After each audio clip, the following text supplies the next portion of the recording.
자, 한번 또 보시겠습니다. 지금 이제 포인트는 우리 예수님의 첫 번째 신분에 대해서는 우리가 이미 익히 알고 있으니까 따로 우리가 뭐 공부할 필요도 없고 더 뭐 언급할 필요가 없습니다. 자, 예수님의 우리가 이제 그동안에 생각하지 않았던 이 두 번째 신분, 두 번째 신분을 이제 한마디로 표시하면은 유대인들의 왕, 그죠? 유대인들의 왕 예수. 그들의 기다려왔던 민족적 메시아로서 예수님이 도대체 어떤 일을 하러 오셨는가? 그분이 오신 역할이 뭐며, 역할은 이제 이스라엘 민족에 대한 역할이죠. 어떤 사역인데, 그것이 뭔가를 한번 우리가 구체적으로 보기를 원합니다. 자, 잠깐만요.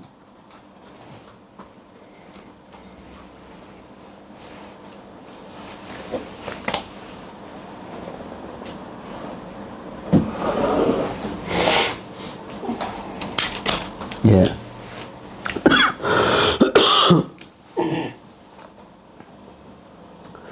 자, 이 유대인들의 왕이란 이 예수님의 두 번째 신분 타이틀은 마태복음 2장 아기 예수로 태어나신 아기 예수를 향하여 유대인들의 왕이라고 부르고, 특별히 이제 요한복음 18장과 19장이 집중적으로 나옵니다. 제가 대충 보니까 7분이 나오는데, 자, 특별히 우리 요한복음 19장을 한번 볼까요? 19장.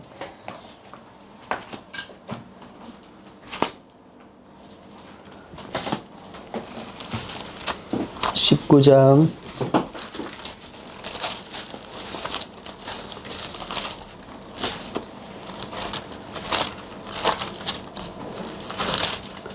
19절에서 20절 말씀. 20절에서 22절까지 읽겠습니다. 19절에서 22절. 자, 시작. 빌라도가 패를 써서 십자가 위에 붙이니 나사렛 예수 유대인의 왕이라 기록되었더라.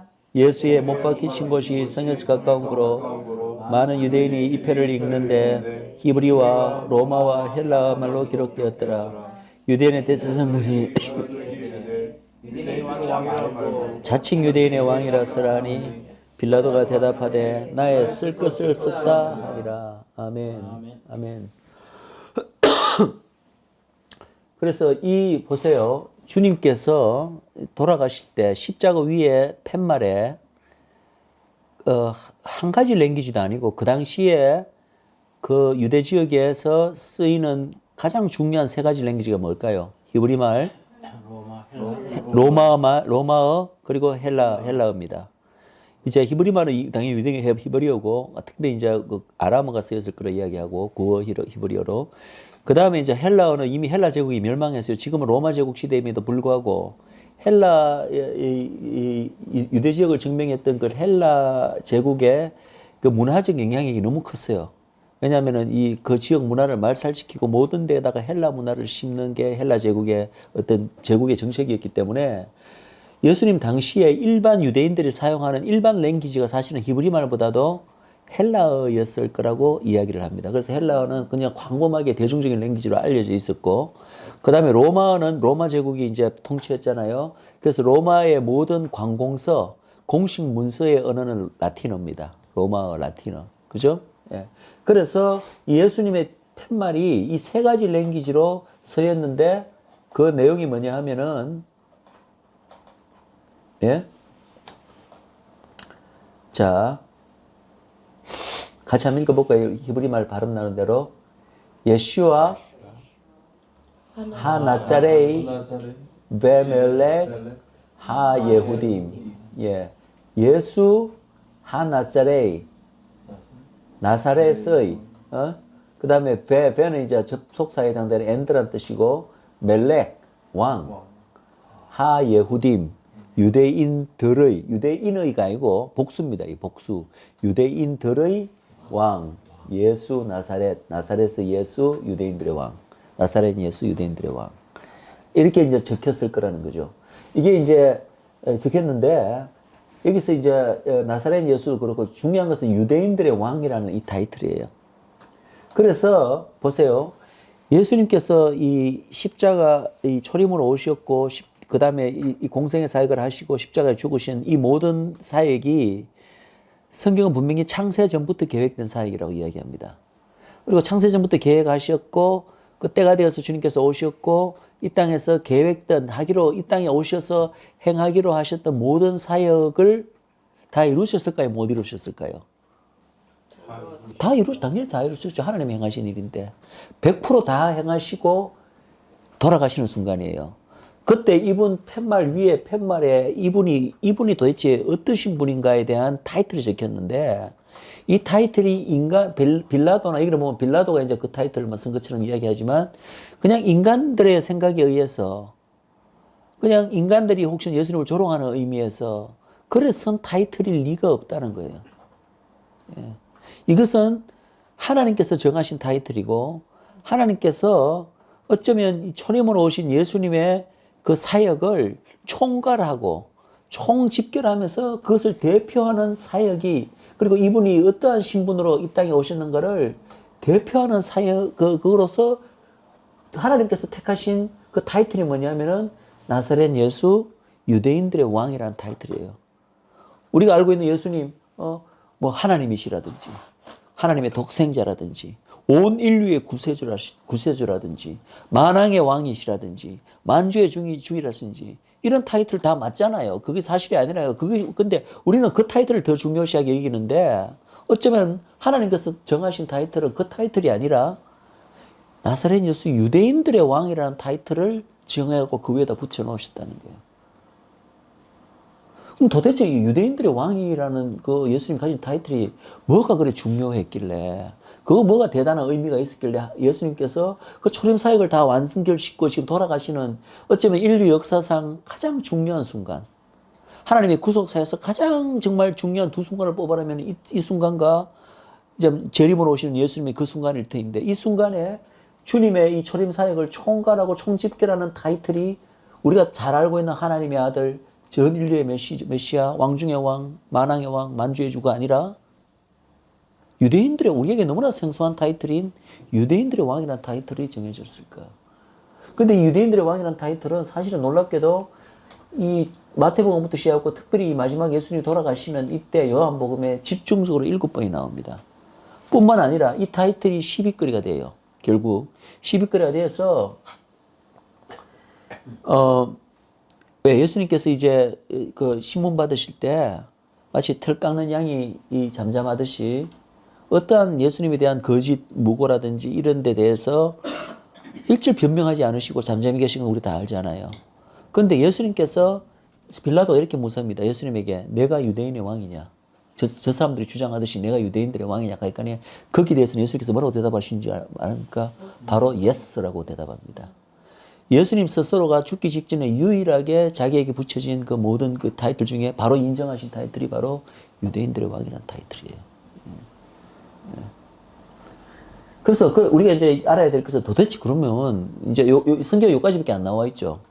어쨌든 이 유대인들의 왕이라는 타이틀이 그만큼 예수님의 초림 사역의 어쩌면 핵심일 수도 있는 초림 사역으로 온 그 목적의 가장 그 중요한 부분일 수도 있는 그걸 반영하는 타이틀이라는 얘기예요. 그럼 우리가 당연히 물어야 되는 질문은 도대체 그건 뭐야? 예수님께서 유대인들의 왕으로서 초림에 오셔서 도대체 행하시는 일이 뭐야? 이 질문을 반드시 해야죠. 예. 그리고 이제 그거는 이제 견말인데 하나 또 재밌는 거는 제가 여기 뭐예요? 히브리 말로 나사렛 예수 유대인들의 왕이라는 것은 히브리 말로 이제 발음 나는 제가 이렇습니다. 그런데 제가 여기 이 초록색 이 글자로 이렇게 뽑아놨죠. 이거는 어떤 사람이 이제 이런 관찰을 했더라고요. 만약에 그 말을 히브리 말로 지금 이렇게 되는데 첫 글자만 따가 읽으면 어떻게 됩니까? YHVH. 영어식으로 YHVH고 히브리 말로 하면 요드헤밥헤. 그게 뭐죠? 요드헤밥 야훼 하나님의 신성한 네 글자 이름이에요. 그런데 재밌는 건 유대인들은 이걸 보면 아크로님이라 그럽니다. 유나이티드 네이션을 우리가 뭐라고 부릅니까? UN.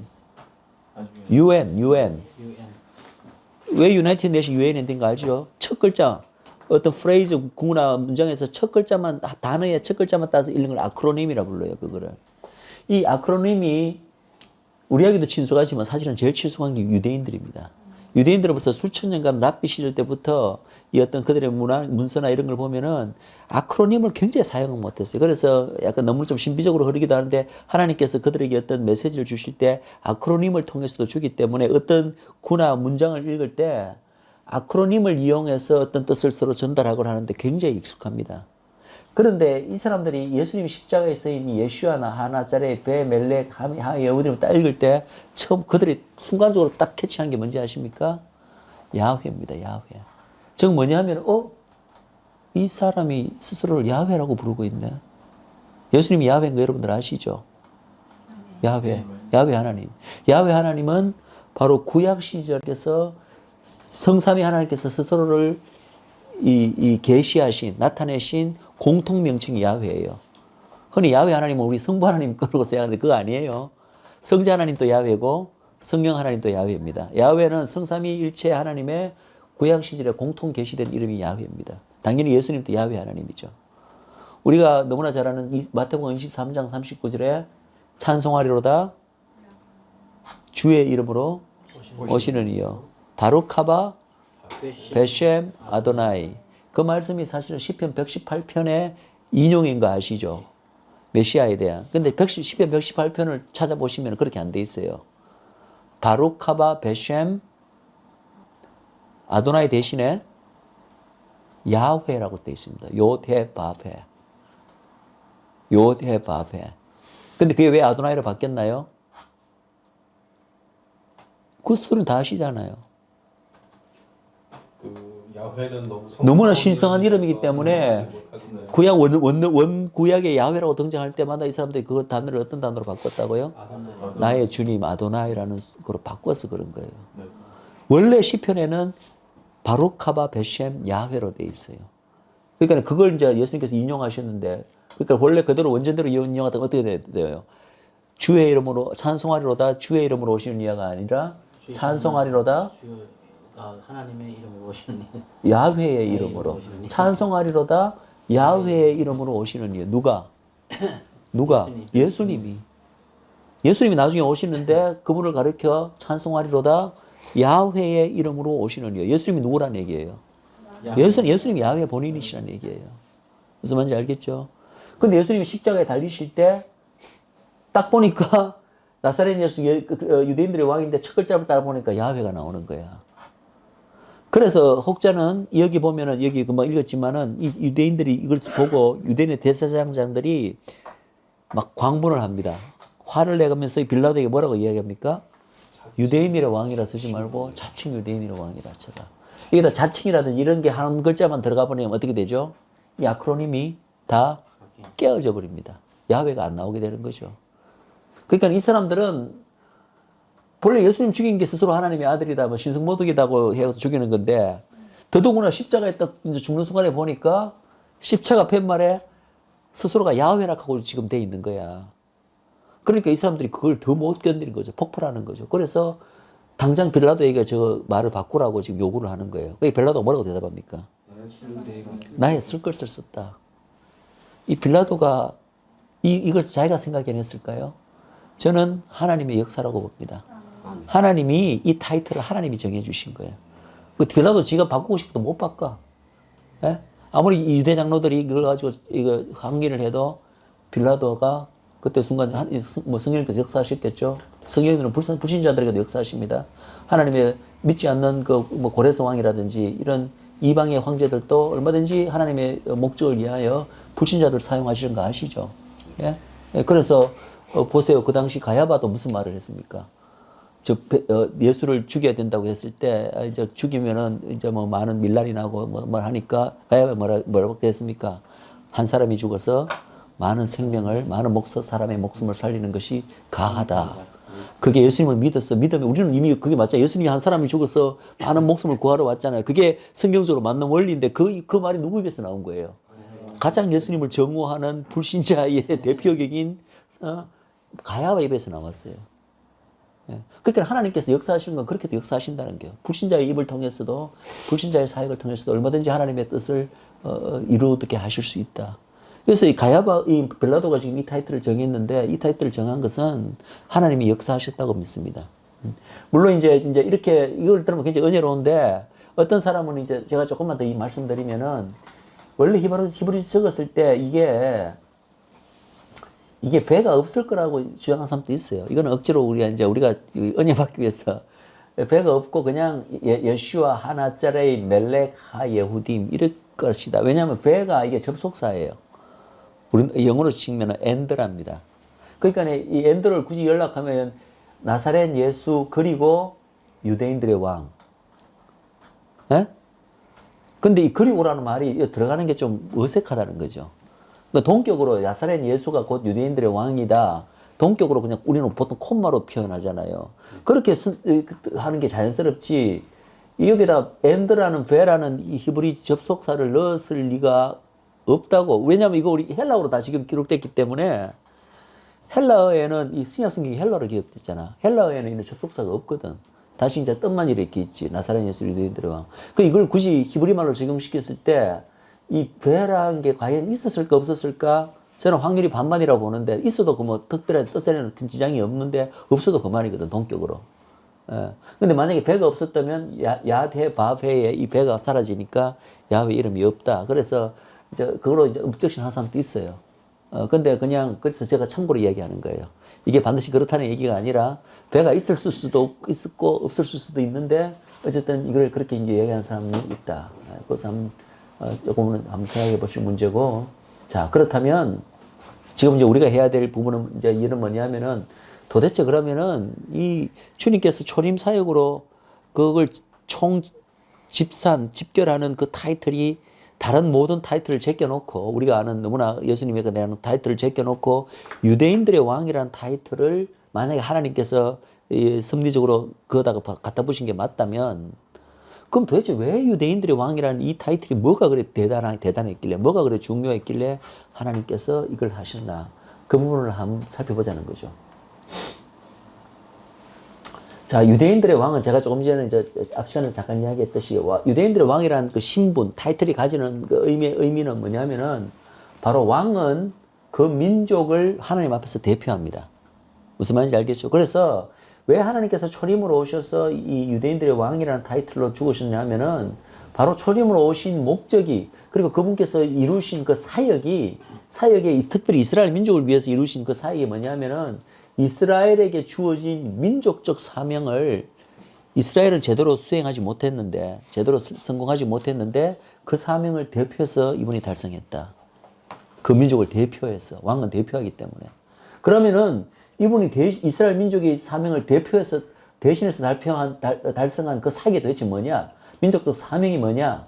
바로 두 가지로 봅니다. 저는 이스라엘에게 애초에 이 민족을 열방 가운데 불러내셨을 때 이스라엘 민족에게 하나님께서 맡기신 두 가지의 민족적 사명이 있다.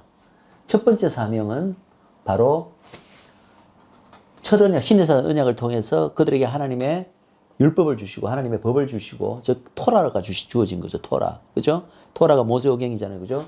언약을 주시고 이스라엘에게 첫 번째 주신 하나님의 민족적 사명은 너희들은 이 토라를 지켜야 한다. 토라 준수의 사명을 주셨다는 거죠. 예. 그래서 이스라엘아 들으라. 뭐 너희 하나님 한 분이시니 그분을 이제 이렇게 사랑하라고 하면서 너희들은 이 계명을 끊임없이 이제 지키라고 말씀하시고, 예. 그리고 이 계명을 너희들이 지킬 뿐만 아니라 어떻게 하라고요? 그 계명을 자손 대대로 전해질 뿐만 아니라 자식들에게 길에 섰을 때도 가르치고 앉았을 때도 가르치고 길을 갈 때도 가르치고 이마에 붙이고 손목에 기울여매어서 가르치라. 이게 이 민족을 하나님의 백성으로 불러내셔서 첫 번째뿐만 아니라 유일하게 사실은 주신 하나님의 계명이 토라 준수의 계명이에요. 하나님의 법을 온전히 지켜내는 하나님의 백성다운 백성이 되어라. 이 순서를 여러분들이 기억하는 게 좋습니다. 하나님께서는 이걸 먼저 지키라 하고 이 백성을 출애굽시키지 않으셨어요. 순서가 어떻게 돼요? 거꾸로 돼요. 이 백성이 노예 상태일 때, 이 백성이 아무런 메릿이 없을 때 하나님이 그냥 그 선조에 대한 언약을 지키는 차원에서 그리고 이 백성에 대한 그 은혜로 이 민족을 먼저 통일을 가르치고 노예 상태에서 구출을 먼저 하셨어요. 그죠? 그래서 내 백성이라 먼저 부르시고 그 다음에 뭐라고 주었어요? 이미 내 백성이 되었기 때문에 너희들은 거룩한 나의 백성으로서 나의 계명을 지켜야 한다. 이게 우리 신약 백성에도 똑같이 적용되는 원리인가 합니까? 원리인가 합니까? 우리 신약 성경 전체에 우리 교회에게 주신 하나님의 얘기 뭡니까? 우리는 다 예수 그리스도의 십자가의 공로로, 보혈로 아무 공로 없이 그냥 우리가 그분이 우리를 위해서 향하신 그만 믿기만 하면, 고백하기만 하면 일단은 구원을 얻잖아요. 그게 마치 이스라엘 백성이 아무 공로 없이 노예 상태에서 하나님의 그냥 은혜와 그 능력으로 구원을 먼저 주시는 거거든요. 그런 다음에 구원 얻어서 끝이다. 우리는 이제는 너 마음대로 살다가 천국 행은 약속되었으니 이제는 나중에 이제 영생이 보장되었다. 이렇게 말씀하십니까? 성경에서. 신약 성경 전체가 뭐에 대한 얘기예요? 구원받은 하나님의 백성들에게 어떻게 살아라 이 땅에서. 하나님의 계명을 너희들은 지키며 살아야 된다. 하나님의 계명을 지키는 자라야 나를 사랑하는 자리. 계속해서 먼저 예수님의 보혈로 우리를 구원의 은혜로 구원하시고 거기는 우리가 아무런 공로도 없고 아무런 우리에게 조금도 보탤 것이 없습니다. 그죠? 그러고 난 다음에 어떻게 하세요? 하나님의 법을 우리에게 주시는 거예요. 하나님의 계명을 주시는 거예요. 그런 다음에 너희가 이미 거룩한 하나님의 백성이 되었기 때문에 거룩한 하나님의 백성답게 살아라. 그러면서 하나님의 계명을 결국은 우리에게 주시고 계명을 지킬 것을 우리에게 가르치시고 요구하십니다. 이 순서잖아요. 이게 정확한 이스라엘 백성에도 똑같이 일어난 거예요. 그거예요.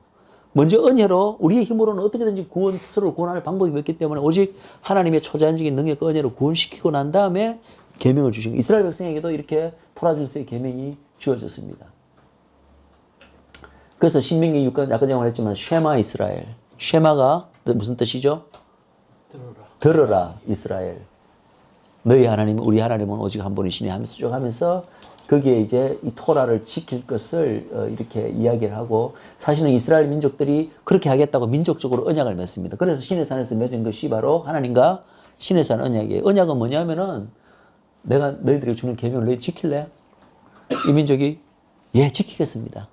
그래서 언약을 맺은 거예요. 그러면 그 언약을 그래서 너희들이 지킬 때 너희들 나의 백성이 되고 나는 너희 하나님 되리라. 근데 모든 언약은 뭐로 맺어진다고요? 그때 하나님 그 언약 배우면서 피로 맺어졌다. 이때 언약이 피의 언약입니까? 아닙니까?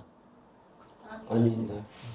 피의 언약 맞죠. 피의 언약 맞죠? 어떤 일이 있었나요? 그 시내산에서 십계명을 들고 내려올 때 안 내려오니까. 아니, 십계명이 아니고 그 이전에. 십계명 사건 이전이에요. 지금 이전 일어났던 일이에요. 아브라함이 암송아지를 쪼개서 아브라함 아니고 모세.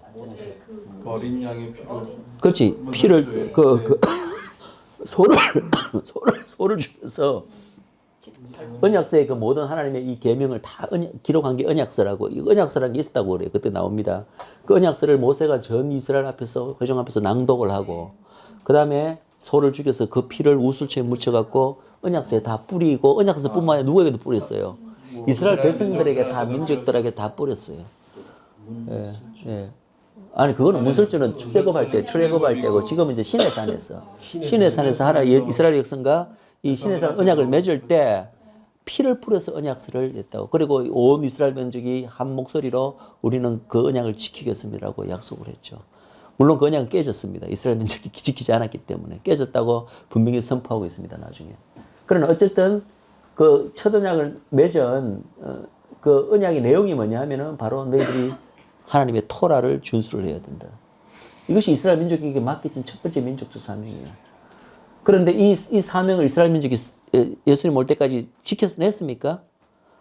좀 이따 보겠지만 예레미야서 같은 데 보면 이 언약을 깨어졌어요. 이 언약은 이스라엘 민족이 파했다고 나옵니다. 실패한 거예요. 그럼 예수님이 오신 이유가 뭐냐 하면은 이 민족이 주어진 첫 번째 민족적 사명, 토라 준수의 사명을 이 민족이 실패했잖아요. 못 지켰잖아요.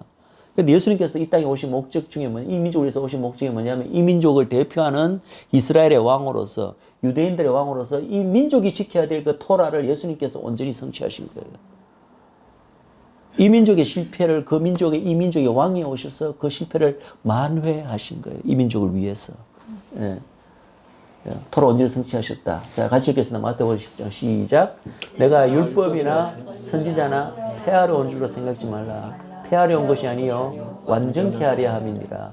진실로 너희에게 이르노니 천지가 없어지기 전에는 율법의 1.1핵이라도 반드시 없으시지 아니하고 다 이루리라.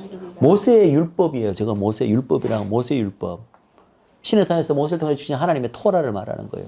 그 토라가 폐기되는 게 아니라 오히려 1.1억이라도 패하지 않고 다 성취된다고 이야기하는 천지가 없어지기 전에는. 그리고 여기서 하나 또 중요한 것은 예수님이 이 땅에 오신 목적을 뭐라고 말씀하겠어요? 율법이나 선지자나 폐하러 온 게 아니라 완전케 하려 합니다. 근데요, 여기서 이제 중요한 제가 하나 이야기 말씀드립니다. 완전케 한다는 우리나라 말이 온전한 번역이 아니에요. 완전케 한다는 의미를, 완전케 한다는 말을 들으면 여러분들이 어떤 뉘앙스의 의미를 그 느낌을 갖습니까? 그 이전에 있던 율법이 불완전했다는 데잖아.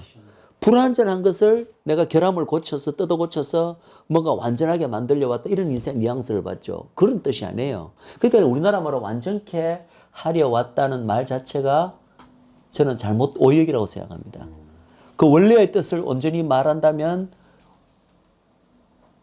완전케 하려 함이 아니라 완수하러 왔다고 돼요. 완수. 완전케 하는 거하고 완수하는 거하고 뜻이 다르죠. 근데 모든 영어 성경이나 원래 현계에는 어떻게 번역된지 아십니까? fulfill입니다. fulfill. fulfill이라는 단어는 뭔가 불완전했던 것을 갖다가 완벽하게 뜯어 고친다는 개념이 아니라 그 이전에는 이 어떤 계명이나 뭐 예언이나 하여튼 어떤 것들을 제대로 성취를 못했는데 제대로 성취할래야 성취할 수가 없는 상태인데 내가 그것을 완전하게 성취하러 왔다는 거예요. 우리나라로 다른 말로 하면 완수하러 왔다는 거예요. 그게 정확한 뜻입니다. 그러니까 완전케 하려 왔다는 이 말을 여러분들이 정확하게 제대로 이해해야 됩니다. 영어가 정확해요. fulfill이라는 단어가 가지는 정확한 단어의 뜻입니다. 이 토라를 유대민족에게 맡겨진 첫 번째 민족 조상이 토라 준수잖아요. 근데 조금 말씀드린 토라를 이스라엘 백성들은 지키지 못했습니다. 왜? 제가 묻겠습니다. 지키지 못한 이유가 토라에 결함이 있었어. 그겁니까? 아니라 그럼 왜 지키지 못했죠? 예수님이 성령으로 인해서 안 보이게 막아서. 아니. 네? 이스라엘 민족이 왜 토라를 못 지켰냐고요. 토라에 결함이 있어서 못 지켰습니까? 너무 힘들어. 지킬 수 있는 그 계명이 되지 못하겠다. 왜 지킬 수 못했는가요? 토라에 결함이 있었기 때문에 결함 있는 토라라서 못 지켰나요? 아니, 인간으로서 그거를 지킬 수 있는 그런 능력이 없었습니다. 능력이. 그런 왜? 그럼 하나님이 아예 말도 안 되는 명령을 주신 셈이잖아요. 사명을 주신 셈이잖아요. 거기서 특히 그 이방신을 섬기지 말라는 인간으로서 하는데 인간으로서가 아니라 그 단어를 다른 단어로 바꿔야 돼요. 그래요? 죄인으로서. 죄인으로서. 인간이 하나님이 토라는 완벽한 것입니다. 완벽한 것을 토라는 하나님의 의를 대변하는 거예요. 모세를 통해서 주어진 하나님의 의를 대변한 그 토라를 이스라엘 민족 하나님의 백성이 지켜내라고 사명을 주셨는데 그걸 결국 이스라엘 민족이 못 지켜내잖아요. 그 이유는 토라가 잘못돼서 그런 게 아니라 토라에 결함이 있어서 그런 게 아니라 누구에게 결함이 있는 거예요? 이스라엘 백성에게 결함이 있는 거예요. 그러면 그 이스라엘 백성이 있는 결함이 뭡니까? 바로 죄인이기 때문에 그런 거예요. 그러면 그 죄인이 이스라엘 백성만 죄인인가요? 온 인류가 죄인이에요. 그 자리 이스라엘 백성이 아니라 한국 사람을 갖다 놔도 애초에 인류의 어떤 인간을 갖다 놔도 똑같이 이스라엘같이 실패할 수밖에 없는 그런 거예요. 다시 말합니다. 이 이스라엘 백성이 이 계명을 토라를 지켜내지 못한 이유는 토라의 결함이 있어서가 아니라 이스라엘 백성에게 결함이 있는데 그 결함은 모든 인류가 가지는 공통적인 결함이에요. 바로 죄 문제가 해결되지 않았어요. 아직까지. 속은 썩어 있는 근본적인 죄인으로 하여금 이 거룩한 하나님의 법을 지켜내라. 애초부터 불가능한 명령이었어요. 근데 그럼에도 그걸 하나님 모르셨어요? 하나님이 다 아시잖아요. 아셨음에도 불구하고 그걸 지켜내라고 명령을 하신 거예요. 그 이유가 뭘까요? 이제 우리가 성경을 다 이제 알기 때문에 그 이유를 이제 우리는 알 수 있어야 됩니다. 성경은 뭐라고 이야기합니까? 하나님을 의지하는 거. 우리의 이 죄 문제는 우리가 이 죄 문제가 해결되기 전에는 근본적으로 이 죄 문제가 해결되지는 우리는 결코 인간은 하나님의 거룩한 법의 요구 조건, 그 요구 수준까지 결코 이르지 못한다는 것을 우리 인간들에게 이스라엘을 통해서 깨닫게 해주시는 거예요. 인간 스스로 자기의 존재. 그걸 성경에서 뭐라고 합니까? 율법이 있었던 이유는 복음의 그리스도를 위한 몽학 선생이다. 그 기억나시죠? 즉 뭐냐 하면은 너희들 인간 지금 죄인 상태로 죄 문제가 해결되기 전이잖아요. 구약 시대는. 이 하나님의 거룩한 법을 한번 지켜보라고 이스라엘 민족이 던져놓은 거예요. 그 이스라엘 민족 그게 가능한 줄 알고 자기들 나름대로 자기들의 모든 의를 동원하고 노력을 동원하고 형식적으로 어쨌든 형식적으로는 하나도 뭐 바리새인들 같은 뭐 얼마나 철저하게 이 법을 지켰습니까? 근데 예수님께서 오시면 뭐라고 이야기했어요?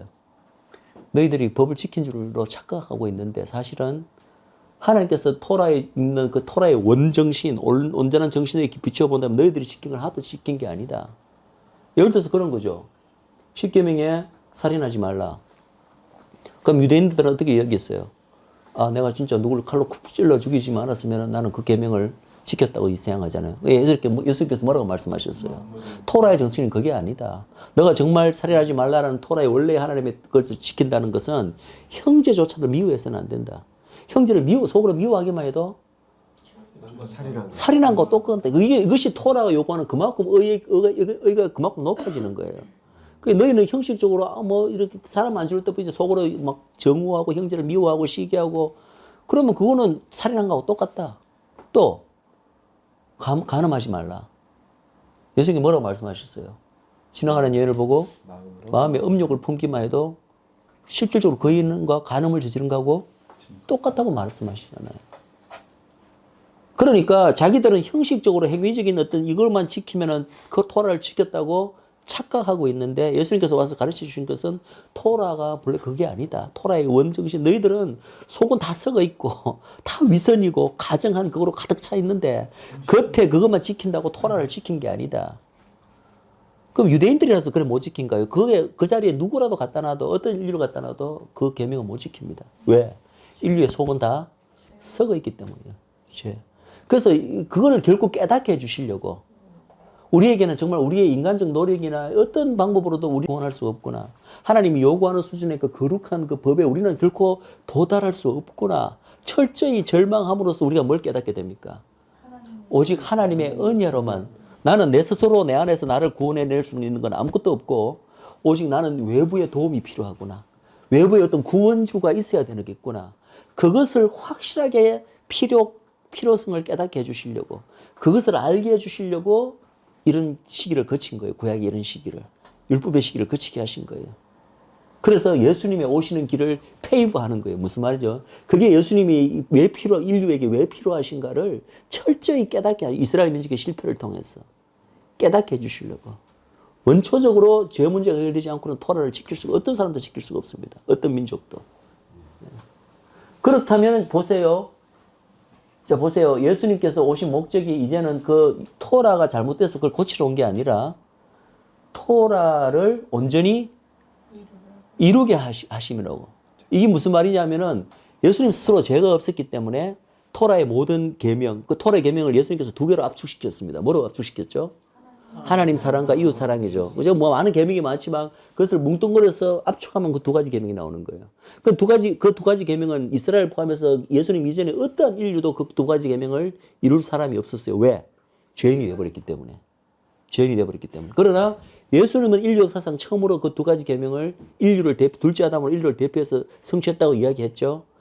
이스라엘 민족도 마찬가지. 이스라엘 민족에게도 주어진 이 토라의 모든 계명을 예수님께서는 하나도 어기지 않고 완벽하게 형식적인 행동뿐만 아니라 그 참다운 정신까지도 예수님이 유일하게 이스라엘 민족을 대표해서 성취하셨어요. 그럼 예수님 혼자서 성취한 뿐만 아니라 사실은 예수님의 성취 안에서 결국은 이스라엘 민족이 회복되어서 왕이 대표해서 이미 성취했기 때문에 이스라엘 민족이 결국은 이 토라 준수의 이 민족에게 맡겨진 토라 준수의 명령을 궁극적으로 이스라엘 민족이 성취케 하시려고 주님께서 오셨다는 얘기예요. 무슨 말인지 아시겠죠? 그래서 이 토라를 온전히 성취하는 거. 온전히 성취가 사실 여기 들어가야 됩니다. 그것이 아니요. 내가 율법이나 선지자를 폐하러 준 것이 아니라 폐하러 온 것이 아니라 온전히 성취하려 함이리라. 그게 이 단어의 참된 진짜 뜻입니다. 예, 온전히 성취하는 것과 결함이 있던 것을 완전하게 하는 것하고는 완전히 다른 개념임을 여러분이 아셔야 됩니다. 예. 예. 그래서 이제 그거와 관련돼서 지금 생각나는 게 뭐냐면은 예수님은 율법의 마침이 되심이라 이런 표현 신약성경에 등장하는 게 여러분 기억하세요? 율법은 예수님 율법의 마침. 그것도요 잘못된 단어예요. 왜냐하면은 영어의 단어에 보면은 end라는 단어가 있습니다. end라는 단어가 두 가지 뜻을 가지고 있는 걸 아시죠? end의 뜻, 두 가지 뜻이 뭡니까? END인가요? END? END. 끝, 또. 아니, 시작은 아니죠. 그게 시작의 뜻은 없죠. 뭘까? 완성. 이루다. 목적이란, 목적, 달성, 이룬다, 이런 뜻이 있습니다. 끝이란 단어는 진짜 끝이고, termination. 영어 다른 표현하면 termination 뜻이 있고, 또 하나는 목적이고, 완수한다, 달성한다는 뜻이 있어요. end라는 뜻이, 그건 다 아시잖아요. 그죠? 그러면 그곳에, 그 말이 되는 그 헬라어 원에도 그 두 가지 뜻이 다 있어요. 근데 그것을 우리나라 말로 마침으로 번역을 했어요. 그러면 그 두 가지 뜻 중에 어느 걸 택한 거예요? 첫 번째. termination이라는 뜻으로 택해버렸다고.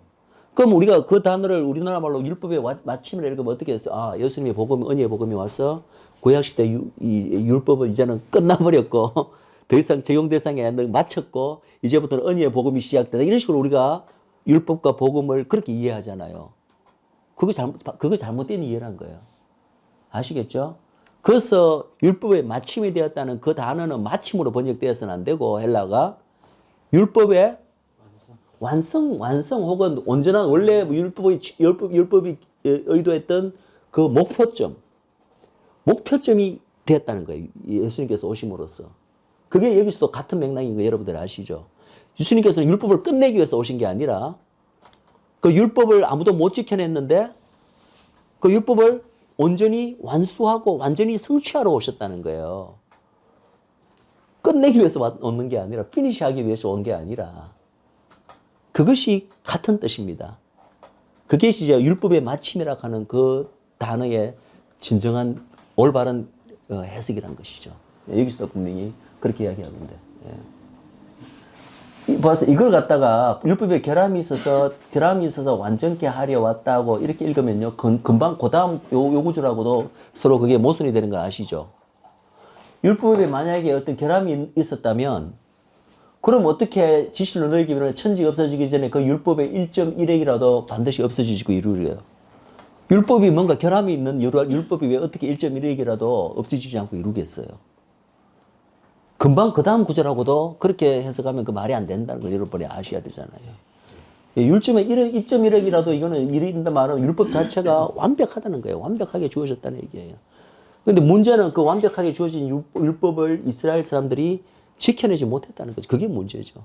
그러면 그 지켜내진 그 못한 그 이유가 뭐냐라고 했을 때 문제가 있는데 문제가 율법에 있은 게 아니라 이스라엘에게 있었다. 이스라엘 민족에게 있었다는 거예요. 그리고 그 이스라엘 민족의 그 문제는 이스라엘 민족 특유의 그 민족만이 가진 문제가 아니라 모든 인류가 공통적으로 가지는 문제, 즉 죄라는 거죠.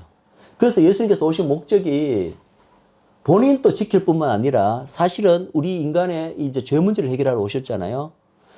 율법을 온전히 못 지키는 근본 원인이 우리 인간의 죄성 때문이었는데 주님께서 오신 목적은 뭐냐면은 본인이 율법을 온전히 지켜낼 뿐만 아니라 우리의 죄 문제를 해결해 주셨는데 그러면 우리는 항상 죄 문제 해결하면 바로 우리가 생각하는 게 죄가 없기 때문에 우리는 영생을 얻고 나중에 천국 간다. 이것만 생각하잖아요.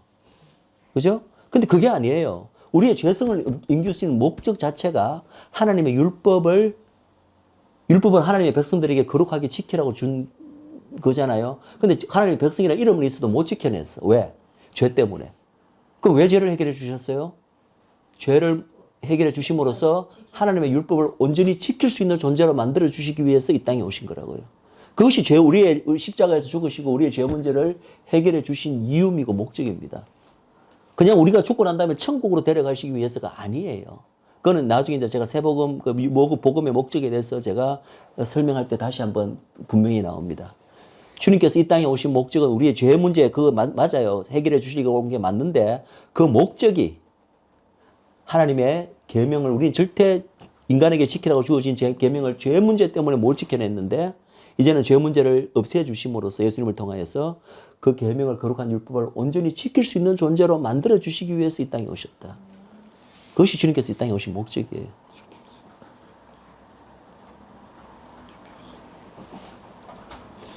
공교사님 한 가지. 예, 예. 이스라엘 남은 자들에 대해서도 예.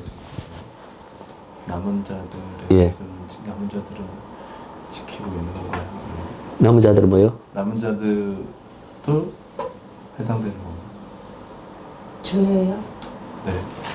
그러니까 이스라엘 남은 자들은 그것을 지키고 아까 오전에 얘기했듯이 똑같이 적용이 됩니다. 똑같이 네, 똑같이 제가 이제 교지사님 질문은 이게 지금 혹 예수님이 이 땅에 오신 게 꼭 이방인에 대해서만 적용이 되는 거냐? 지금 율법의 모든 자. 지금 토라 이야기하잖아요. 토라. 토라를 예. 위해서 토라는 일단은 이제 유대인, 이스라엘인까지 다. 네, 다 이거는 지금 유대인들에게 지금 이야기하는 네. 거죠. 유대인들이 이야기하는 거죠. 예. 예, 예. 근데 아니 예수님이 오신 목적 사역 목적 중에 유대인들을 위해서 온 목적. 유대인에 대해서 예, 지금 유대인들을 위해서 온 인류를 위해서 온 목적은 지금 우리 다 알고 있어요. 그거는 따로 논할 필요가 없고 사실 이것이 이제 온 인류에게도 그대로 결정됩니다. 이 둘째 아담은 온 인류를 위한 온 신분이잖아요. 그래서 온 이방 온 인류를 위해서 이제 둘째 아담으로서 우리의 죄 문제를 해결해 주셨잖아요. 그럼 그 목적이 우리 온 인류를 그래서 구원해서 천국 데리고 가시고 있다. 그거는 결과적으로 반드시 그렇게 되겠지만은 직접적인 목적은 그렇게 함으로써 우리가 구약 신약 성경에 계속 우리 이방 그 신약 성도들에게 뭐라고 이야기해요? 하나님의 계명을 지켜라. 그 이야기밖에 없잖아요, 신약 성경. 지금 이스라엘 남은 자와 관계없이 지금 열방 전체를 열방 전체의 모든 신약 성도들에게 신약 성경에 계속 주시는 그 가르침이 하나님의 계명을 지키는 자가 되라는 거예요. 근데 그 계명을 예수님의 십자가가 없었다면 우리는 지킬 수가 없는 존재예요. 본래 아무리 주셔도 못 지켜 우리는. 근데 하나님께서 이제는 우리에게 지키라고 명령을 하실 수 있는 이유가 우리는 이제는 지켜낼 수 있는 존재가 되었기 때문에 가능한 거예요. 그 존재가 어떻게 왜 되었냐 하면은 십자가 때문에 그렇게 된 거예요. 십자가 때문에. 예. 그거는 온 인류에게도 같이 적용되는 원리고 특별히 유대인들에게는 이 토라 준수의 사명이 바로 이제 거기에 해당된다는 거죠. 그리고 또 중요한 것은 이 토라의 준수를 위해서 예수님께서 특별히 이 땅에 이제 유대인들을 위해서 오신 또 하나의 큰 어떤 의미는 뭐냐면은 예수님께서 토라의 참된 해석자셨다. 자, 이거 잠깐 설명이 필요한데, 유대인들이 예수님 오기 전에 그들의 민족적 메시아를 이제 오랫동안 기다려왔잖아요. 그죠? 약속된 메시아를 기다려왔는데, 그들이 약속된 메시아에게서 여러 가지 기대하는 게 있었습니다. 그 중에 이제 우리가 잘 아는 기대는 뭐 자기들의 민족을 외적에 이제 해방시켜주고 다윗 왕국 같은 찬란한 왕국을 이루어서 그죠? 번영을 이루고 이런 것들이 이제 다 그 안에 포함되는 개념인데 그 중에 하나가 이 사람들이 또 가졌던 기대는 장차 우리 민족에게 약속된 메시아가 오시면 우리에게 토라의 참된 뜻을 풀어 가르쳐 주실 것이다. 그것이 그들 민족에게 그들 메시아에게 그들의 민족의 메시아에게 가졌던 소망이고 기대입니다. 왜냐하면 자기들도 압니다. 이 모세를 통해서 주어진 토라를 지키는 것이야말로 하나님이 자기 민족에게 첫 번째로 맡긴 사명이라는 걸 알아요. 근데 자기들도 일단은 지키는 게는커녕 해석이 안 되는 거야. 그래서 토라에 대한 수많은 그 수천 년에 걸친 그 랍비들의 그 온갖 해설서만 해도 한 방을 다 채우고 남아요. 구약 해설서만. 그거 보면 뭐 엄청납니다. 거기 그런 방에 가보면 막 이렇게 두꺼운 책들이 수천 년간 쌓인 책이 뭐 산더미 같이 쌓여 있다고. 그게 다 토라의 주석서고 해설서예요. 그리고 그게 지금 다 똑같은 해석이냐? 아니면 온갖 서로 간에 상반되는 해석도 존재하고 막 자기들 간에 온갖 팔을 이루어갖고 머리 터지게 싸우고 이렇게 하는. 그들의 내숙성이 뭐냐면 토라 너무 어렵다. 지키는 걸 고사하고 일단은 올바른 그 뜻을 해석하는 게 너무 어렵다는 것을 이 사람들이 아는 거야. 그래서 그들이 장차 그들 민족에게 오기로 약속된 그 메시아가 오시면 우리에게 이 모세의 토라의 참된 뜻을 가르쳐 주실 것이다. 이것이 그들이 가졌던 기대입니다. 그런데 실제로 예수님께서 오셔서 우리가 신약성에 나오는 그 예수님의 모든 가르침이 뭔지 아세요? 사실은 토라를 가르쳐 주신 거예요. 예수님께서 구약의 어떤 하나님이 이스라엘 민족에 주신 그 모든 명령이나 그거하고 동떨어지게 어떤 새로운 원리, 새로운 그냥 하늘에서 뚝 떨어진 가르침을 주신 게 아니라 예수님께서 가르친 모든 그 가르침의 핵심은 전부 다 구약에서 가져와요. 구약이 이스라엘 백성에 준 거예요. 근데 그것을 사람들은 그냥 이스라엘 사람들은 그래서 행위론적으로만 그것을 아주 피상적으로 이해를 했는데 예수님께서는 그 말씀을 가져서 너희들이 이 구절에 대해서 이렇게 해석하고 이렇게 잘못 생각했으나 이것이 담긴 참뜻은 그것이 아니라 바로 이것이다 라는 식으로 가르쳤는 거예요. 예를 들어서 이런 거죠. 우리가 대표적으로 예수님께서 가르친 그 교훈 중에 대표적인 게 뭡니까? 산상수훈이에요. 산상수훈. 마태복음 5장에는 산상수훈.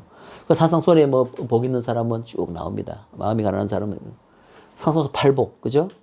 그게 다 예수님께서 새로 뭔가 끄집어낸 개념이 아니에요. 그 나오는 표현도 그렇고 그 모든 것은 다 구약에 있는 개념입니다. 구약 이사야서나 온 곳에 이미 이스라엘 백성에게 주어진 개념이에요. 그것을 예수님의 정말 왜냐하면 예수님은 토라 스스로 토라 자체세요. 우리가 보세요. 태초에 말씀이 계시니라. 그 말씀이 예수님과 아시죠? 그런데 그 말씀이 또 토라이기도 해요. 왜냐하면 하나님께서 이 천지 만물을 말씀으로 창조하셨잖아요. 근데 이 말씀이 바로 토라의 말씀으로 천지 만물을 창조하셨다는 것이 유대인들이 수천 년간 처음부터 가졌던 믿음입니다. 근데 그 토라 자체가 이제 말씀이 육신이 돼버렸어요. 육신으로 돼서 오신 분이 누구예요? 예수님. 그러니까 예수님은 토라 자신이야. 그러니까 그 토라 자신이 육신 되신 분이니까 토라의 그 본뜻을 누구보다도 잘 알 수밖에 없는 거죠. 토라의 주인이 예수님이시니까. 토라 계명 중에 안식일의 주인도 예수님이고 토라 자체가 그냥 예수님이야. 그러니까 예수님이 살아있는 토라가 되신 거예요. 이 땅에 오셔서. 그 토라를 성취하기 위해서 이스라엘 민족을 대표해서 토라를 성취하기 위해서 이 땅에 이제 예수님이 오셨는데 그래서 예수님께서 계속해서 제자들을 가르친 내용이 이제 우리 신약성에 쭉 나오는데 예를 들면 이제 산상수훈에도 보면은 마태복음 5장에 보면은 이 표현이 얼마나 자주 등장하는 걸 아십니까? 너희들이 뭐뭐 하였다는 것을 모세의 계명에 뭐뭐 하였다는 것을 너희가 들었으나 나는 너희에게 이르노니 이 표현이 마태복음 5장을 읽으면은 한 7, 8번, 10번 가까이 등장합니다. 이게 무슨 지금 뭐 하고 계신 건지 아세요? 토라를 풀어서 토라의 참된 의미를 가르치고 있는 거예요. 너희들이 지금 토라의 이 구절을 옛날에 이 모세의 이 구절을 가지고 이렇게 해석하고 이렇게 그 지킨다고 생각할지 몰라도 이 토라에 담긴 뜻은 그게 아니야. 그러면서 토라의 참된 주인으로서 그것의 참뜻을 여기서 풀어 가르치고 계신 거예요. 그래서 실제로 보세요. 유대인들이 그들이 장차 올 메시아가 와서 하리라고 기대했던 그 역할, 토라를 참되게 풀어서 그들로 하여금 정말 토라를 제대로 이해하고 지킬 수 있도록 도와주실 거라는 그 역할을 예수님께서 실제로 오셔서 행하셨다는 거예요. 이걸 이 사람들이 못 깨달은 거예요. 예를 들어서 이제 보세요. 안식일 논쟁만 해도 그렇습니다. 안식일이 이제 토라 계명 중에 제일 핵심적인 계명 중에 하나잖아요. 안식일 지키는 거. 그죠? 예수님께서 어디 한 군데라도 안식일 지키지 말라고 말씀하신 적이 있나요? 그게 아니라 안식일 논쟁의 그 핵심은 뭡니까? 너희들이 모세의 계명의 안식일을 지키는 계명을 너희들이 철저히 지킨다고 하지만 사실은 안식일에 진짜 정신을 모르고 있다는 거예요. 진짜 정신을, 참 정신을 모르고 있다는 거예요. 그래서 너희들은 안식일을 지키는 게 아니라 사실 안식일의 정신을 오히려 범하고 있다고 그들과 충돌했는 게 바로 안식일 논쟁입니다. 예수님 스스로는 안식일을 철저히 지켰어요. 그런데 그분이 안식일의 주인이고 안식일을 처음에 만들어내신 주인이고 그 안식일 준수를 요구하신 바로 토라 자신이기 때문에 그 참뜻을 풀어서 가르친 거예요. 이들은 너무나 형식주의, 위순주의에서 토라를 지킨다고는 하지만 제대로 못 지키고 있었기 때문에. 그래서 예수님은 공생의 기간에 토라의 모든 계명을 몸소 온전히 지키셨다. 왜? 예수님이 유대인이라는 거죠. 인류 구세주 이시기 전에 이 땅에 오실 때는 인간의 몸으로 오셨고 특별히 이스라엘 민족, 유대인의 한 남자로서 이 땅에 오셨다는 거예요. 그리고 오신 목적이 유대인의 왕으로서 오셨기 때문에 유대인 민족 전체에게 지키라 한 토라를 이분이 거부할 수가 없고 그것을 안 지킬 수가 없는 거죠. 오히려 대표였기 때문에 더 온전히 지키셔야 되는 거죠. 그래서 예수님의 그 공생의 그 모든 행적을 우리가 클로스리 따라가 보면은 유대 남자에게 지키라고 한 그 모세에게 주어진 율법을 하나도 어기지 않고 다 지키셨어요. 그 중에 대표적인 것이 뭡니까 또? 절기 준수. 절기. 유대인들에게 여호와의 7절기를 지키라고 하셨잖아요. 공생의 기간 동안에 여러분들 예수님께서 여러 차례 예루살렘을 오신 걸 아십니다. 마지막 죽기 전까지. 예루살렘에 왜 오신지 아세요? 절기 지키러 오신 거예요. 절기 지키러. 절기 때에 맞춰서 왜냐하면 모든 유대인 남자들에게 하나님께서 내 토라에 내린 명령이 뭡니까?